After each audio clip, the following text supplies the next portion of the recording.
When we began this project of the Commons, it was thought of as an architectural project. And photos from the sky or walks through the campus show you a beautiful series of buildings. But it really is focused on this question of how does someone go from the high school years to the college experience with a focus not simply on academics. And if you walk through the Commons, you'll find seminar rooms in the middle of the residence halls. You'll find study areas. You'll find, yes, professors living among students. So academics is very, very important. But the philosophy of the Commons, and the buildings have a philosophy of education, is one of community, of friendship, of connecting in your first year of college. And if you have ever sent a child away, like I have, to college, or if you are seeing freshmen coming like we see it every fall, you see that the focus isn't just on how am I going to do in calculus? Am I going to get stuck with an 8 o'clock Spanish class?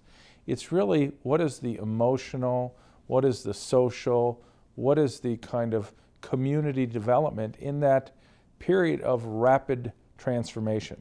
And I say to every parent who sends a child to Vanderbilt, we will take good care of your child. But that doesn't mean babysitting, it means nurturing and letting them get adjusted to college. And the first year of college, many students who've been away for an extended period the first time, many of our students come alone from their high school. 40% of our students are the only students in their high school. So it's not good enough, I think, for the universities and college that want to be the best, to set the standard, to educate the leaders, to say, come to my school. We have a great history department. We have a great English department.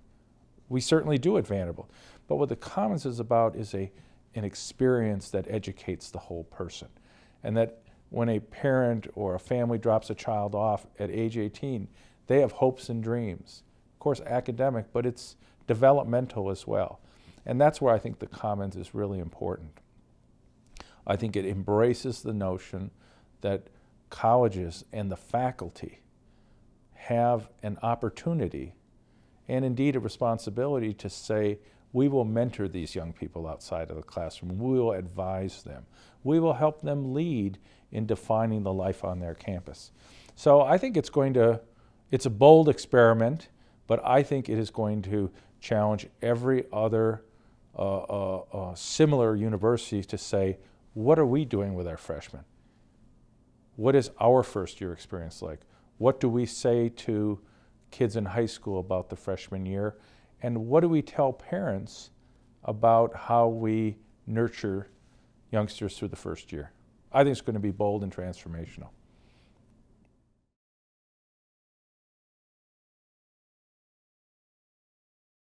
Many of our students go on college tours and look at a whole range of universities and colleges. And it's very important for the student to say, do I want to be at a small university, a big university? Do I want to be at a college or do I want to be at a university? What I think a university like Vanderbilt offers a young person is the opportunity to go to school in a college setting, small classes, taught by full professors, interactive education. But the professors are creating the very knowledge, and you will become part of that process of discovery and creating knowledge. And at a university such as Vanderbilt, where these students are so smart and so interested, it's not enough for them to be passive learners.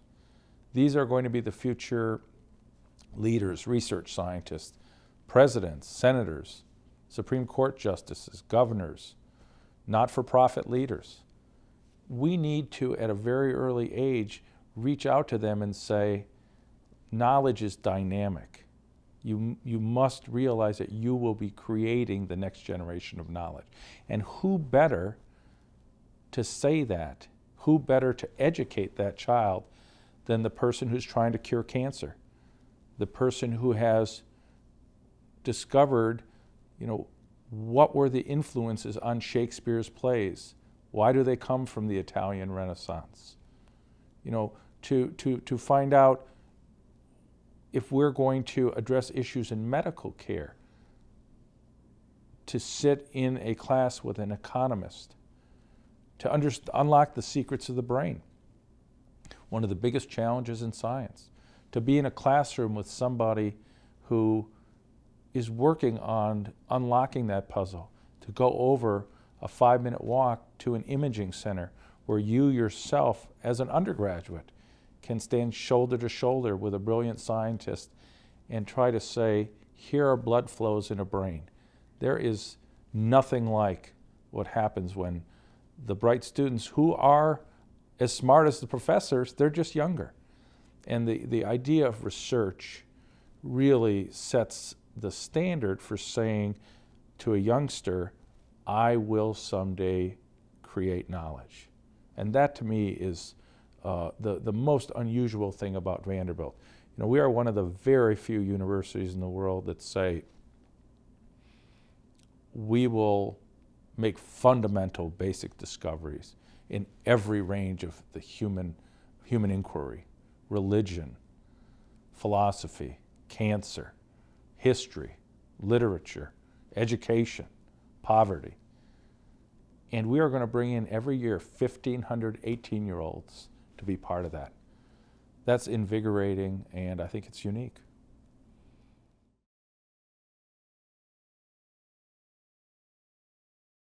And when I greet the new freshmen, I say, you are going to come to Vanderbilt, and you and your family are going to have a lifetime affiliation with one of the most extraordinary institutions in the world.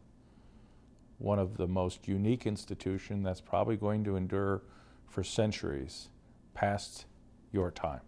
And so I think, other than perhaps one's relationship with faith, family, the relationship to a great university is one of the most deep and meaningful that you will ever have. What will the student take? I think that there are a number of things that when we see the students graduate, walk across the stage, someone has invested a lot in them and has invested a lot of hope, and as I believe, they're the hope for the future. Very simple, obviously substantive knowledge in their area of inquiry: genetics, biological science, mathematics, economics. I don't want to say we take that for granted, but in some way, what Vanderbilt has to be about is something more than that substantive knowledge. It has to be about leadership. It has to be about intellectual curiosity. It has to be about the ability to conceptualize and solve a problem. It has to be about communication. One of the most important things we stress with our students is, don't compete against the person next to you. They're likely to be working with you in 10 years. If you're going to come up with a vaccine for AIDS, you want the other people to do well.